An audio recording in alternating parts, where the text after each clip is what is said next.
Hi, this is Sergeant Betsy Brantner Smith with the National Police Association, and this is a special edition of the NPA report at CPAC Texas 2022.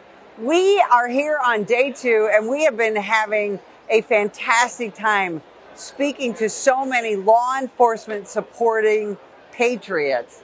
We have political candidates, we have Americans who just love their law enforcement, and we've even been able to speak to some law enforcement officers and law enforcement leaders and law enforcement supporting media people, which is always fantastic to do. Now, my first guest today is Angela Grabowski, and she is running in Indianapolis, Indiana for the 7th Congressional District. Yes. And she is really concerned with, if you're not familiar with Indianapolis, Indiana, they, like so many other big Democrat-run cities in the country, have a terrible crime problem, and it's getting worse every day. So let's talk about that.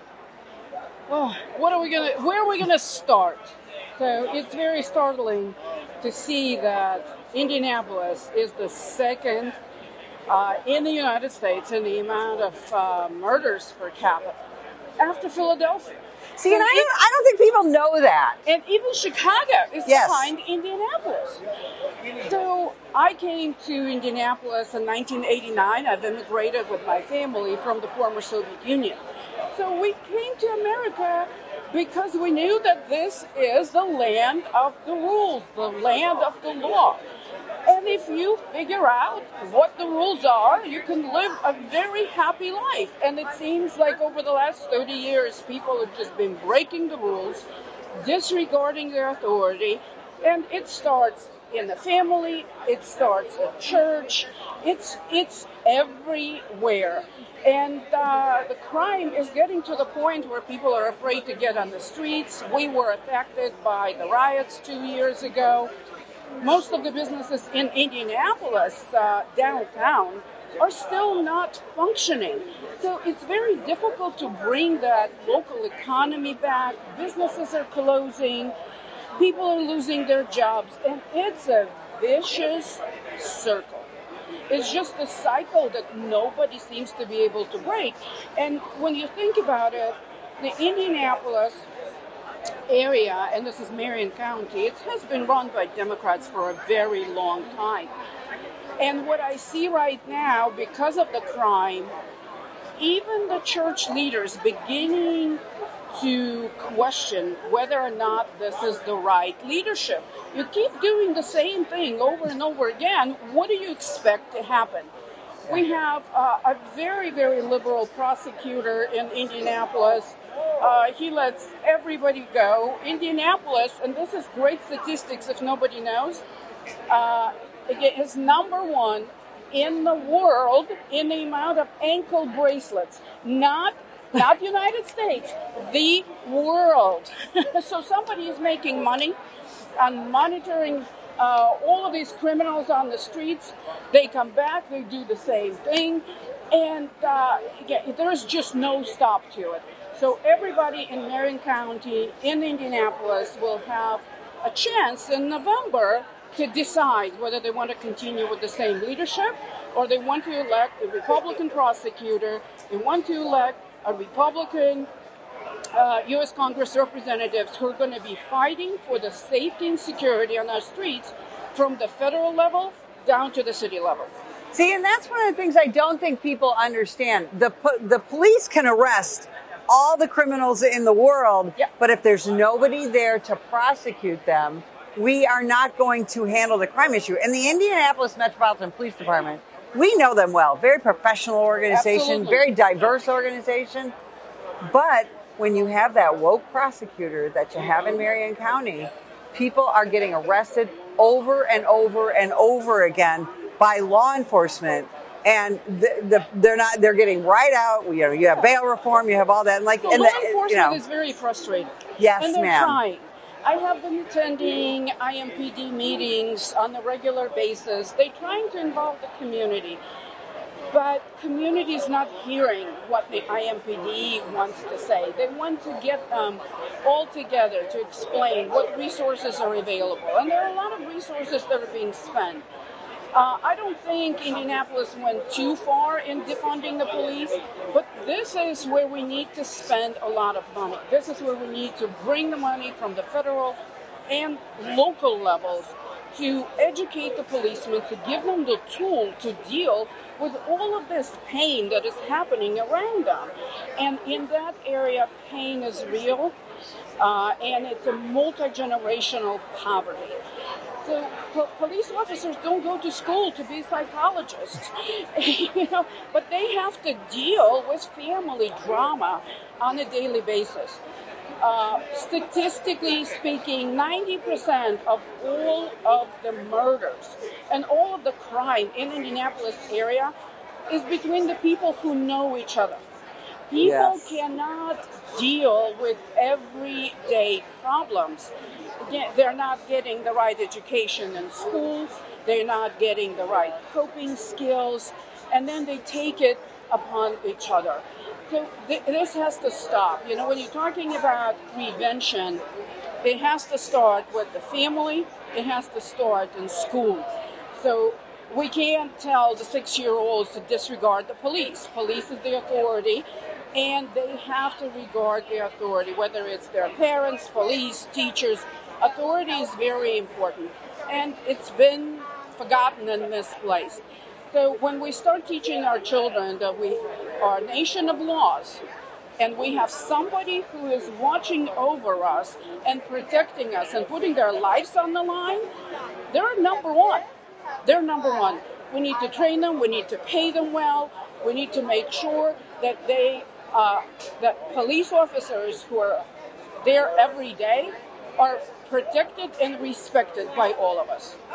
I'll tell you what, first of all, you made my day. Yeah. And I hope that the citizens of Marion County and I hope the law enforcement supporters in Indiana get behind you. They need to get behind Cindy Carrasco for prosecutor.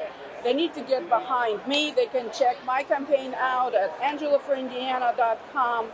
We are there behind our police officers. We are there behind our citizens. We all need to work together. That way we can decrease the crime and make America a much better country than what it is right now. Angela, thanks so much for spending time with us at CPAC. And I look forward to following your campaign. Absolutely. Thank you. Hey, I am here with a really interesting woman, Carmen Montiel. She is running for the District 18 in Texas for Congress. Who are you running against? I'm running against Sheila Jackson Lee. Right. She is one of the most anti-police political candidates in this country. It is. Carmen, we have so much to talk about. First and foremost, let's talk about what's happening in Houston with crime, with the vilification of the police, and with woke prosecutors who don't seem to want to do their job. Well, let me tell you, sadly, Houston today is competing with Chicago in the #1 position in crime, something we should not be proud of at all. When I moved to Houston in 1931, it was a safe city. We were recognized nationwide because the mayor we had at the time actually corrected crime. And now we're back there. And it's because, well, vilification of the police force, many people are retiring. How can they feel that they can protect us when actually they're going to be punished if they apply the law and do what they are supposed to do and we're paying them to do, which is protecting us against crime. The other problem is we had a bond reform in Houston, and with that, all the judges are letting criminals out. It doesn't matter if they get arrested 10 times. They are going to be let out 10 times to continue, infringing into the freedom and our rights with their crimes. And that's a major problem. I'm worried right now. I have 3 children. My girls are 26 and 23. My son is 17. Every time they go out, I'm worried about my children because it's becoming a major issue. And if you add to this old woke, judges and commissioners court, we are the problem with the border. And Houston, we are, a border town. We're very near the border, 5 hours. That is also adding to the crime problem in the city. and not to mention the increasing homelessness. So we are heading to a bad place in which we're not only going to compete with Chicago, we're going to compete with Detroit. And that's very bad. We need to fight that. And my district is inside Houston, downtown medical center. It spans to the east and west and the north side of the Beltway 8. And I tell people that my plan is to take back our cities one district at a time. How is it that all our cities, you see Texas is red, but the cities are blue? How is that happening? And when you talk to people inside the city, most of the people are conservative. But we need to fight. We need to get our cities back. And when we save our cities, we make sure we will save our country. Now, you have a unique perspective as an immigrant, and you have seen what a lack of freedom does to a population. Talk about that for a minute. Well, I was born and raised in Venezuela. I came here in 1988 as a student to further my education. And I was in North Carolina and Tennessee, and I moved to Houston 31 years ago. And from here, I saw how Venezuela was lost to communism. And it affected all of my family. My parents have to leave.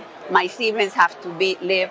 Most of my family nowadays were spread around the world. I became a citizen 20 years ago. And I grew up in a town, Maracaibo, in a state that is just like Texas. I would tell people it's about oil and cows. And we were also a border state and town. And Texas is, for me, like a second home.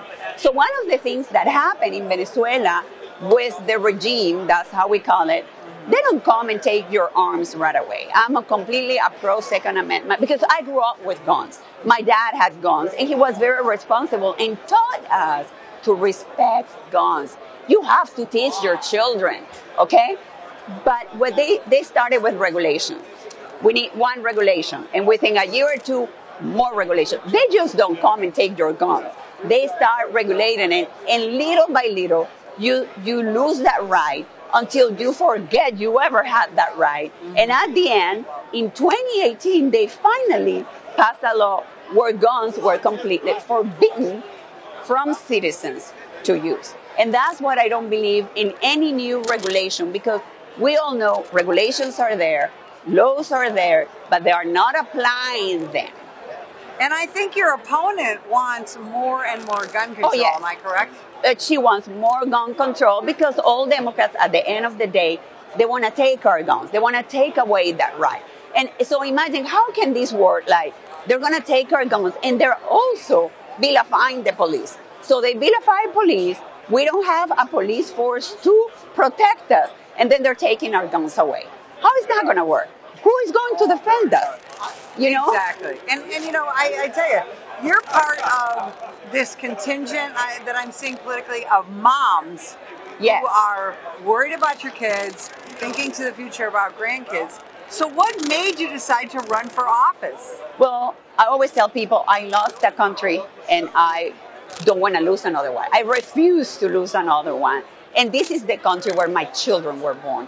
This is the future of my children. I want my children to have the American dream. I want my children to thrive in society. And if we keep on going down the socialist path, my children, your children, our grandchildren are not going to have future. Because in Venezuela, that's all gone. Everybody has to live. And where are we going to go if we lose this country? There is no other place to go. This is it. And people say this country is not perfect. No, nothing is perfect. But still, this is the greatest nation in the world. Amen. And, and I see, for example, in my district, what had been happening in my district, in all the cities is, this representative hold their small communist experiments in the districts. And that's how the people have got even more poor in my district. The crime has rise. Their education is not giving, anything to prepare the kids to work in the future. I'm a major supporter of trade education. I want the children to graduate from high school already with a trade, when they can graduate from high school already with a $60,000 job without a debt. Okay, and the media income in my district is $46,000. I'm already improving the income on the people. We have, opportunity zones in our district. Have my opponent brought any opportunity to the district? No. And that's my plan, to improve the life of everybody in my district, because it'll be for my children and everybody's children. We are all part of that community, and we need to improve it. Where can people find more about your candidacy? Where can they find you on social media? Where do they go? So go to my page. It's carmenforcongress.com with a FOR, carmenforcongress.com. You can find me on social media, Instagram, carmenforcongress.com, Facebook, carmenforcongress.com. Twitter is the only one that is Carmen with a number 4, congress.com. You can find me everywhere. Thank you. I'm here now at CPAC in Texas, and I am with Keith Swank. He is running for Congress in the 10th Congressional District in Washington State. And we have been discussing law enforcement issues that are not only important to Washington State, but really to the entire country. And you're a veteran of law enforcement, and what made you decide to run for office? Well, that's a good question. I'm a veteran of the Army, and I've been a cop for 32 years, so I've been wearing a uniform my entire adult life defending America, and that's what I want to do in Washington, D.C., is continue on with that, retire from law enforcement, and I'm running to save America, like I've been working to save America. That's awesome. Saving America one citizen at a time, right? So let's talk about what you have going on in the 10th District and in the state of Washington. Seattle is bleeding police officers. There's a horrible homeless problem, a crime problem, and frankly, a lot of woke policies that are affecting the safety and the quality of life in and around the Seattle area. What can you do about that? What do you want to do about that? Well, I believe that law enforcement is local, right? But as Washington, D.C., one of the things we need there is have police officers who have the experience and know what it takes to keep our community safe, and I know that. But the biggest thing for us in Congress is to make sure we secure our southern border because of all the drugs coming across the border. Fentanyl's being made in China and comes across our southern border and kills our American citizens. 107,000 people died last year, the most ever. So many people that it's lowered our life expectancy in America for the first time in decades. So that's what we can do to the federal level. And also, I can be an advocate for law enforcement and teach people that what you do to make your community safe is put bad people in jail and keep them there. So that's one of the things I want to talk about because, you know, the police can arrest every criminal on the planet. And if there's no one there to prosecute them, they go free. They're not punished. What do we do about that at a state and also at a federal level? The problem about this is in blue cities, they elect prosecutors who are Democrats, and they're already soft on crime. They are in cahoots with the public defenders already. And that's what's been going on in all these cities. So they're letting people out, and they're completely, as you said earlier, woke about everything, right? So we need to let people out. We have to have equity instead of equality, all this stuff, and we have to make sure we have equal representation of every race in prison, and if there's a race that represent too much, we got to release them. So they're completely out of touch with the American people. And in the 10th Congressional District in Washington State, crime is at the highest it's ever been, and I've been a cop for 32 years. And that's just so extraordinary. And I know that in Washington State, one of the things that's happened is drugs have been decriminalized. And what is that doing for the citizens of Washington who are just free to do whatever drugs they want? How has that worked out?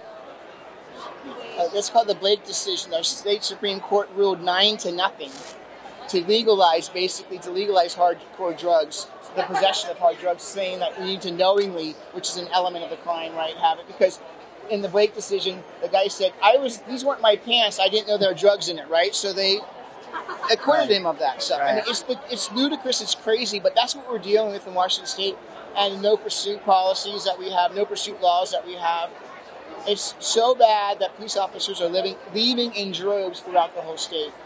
Well, and one of the other contentious issues that we had in Washington State was the mandatory COVID vaccine. And there were, there was a state trooper who famously did an exit video from his patrol car and left. And the thing with that mandatory jab, if you will, is that I believe that that's a kind of a soft way to defund the police without saying you're defunding. Because now, as we've seen, the Democrat Party is trying to walk back that defunding of the police. What are your thoughts on that? Yeah, my opponent is one of them walking that back. And what happened is Democrats, I believe, in Washington State were for mandating the jabs because they knew that that would help remove conservative police officers from the forces so that they can have a woke police department throughout the whole state. And that's what they're working on. They've been against the military for years and years. When I first came on 32 years ago, it was great to be a veteran of the military and join law enforcement because you had that paramilitary organization there. We don't even have that anymore. I'm a captain. People call me Keith. Can you imagine that happening? I cannot. You're a sergeant. What was your first name whenever you were in law enforcement? Sergeant. Sergeant. Like, mine should be captain, right? But there's like, hey, Keith, how's it going? And just like the whole way everything has changed, and we're not putting people in jail, keeping them there. That's our problem. So, Captain, where can people find more about you, your campaign, and your plans for the state of Washington? Well, KeithSwank.com. You can learn a lot about me. I'd like you to follow me on Twitter. It's @Swank4America. I put some good tweets out there, drives the left crazy. So we'd like to follow you there. And then on Facebook, too, Keith Swank for America. Thank you so much. Keith, thanks for spending time with us. And if you would like more information about the National Police Association, visit us at nationalpolice.org.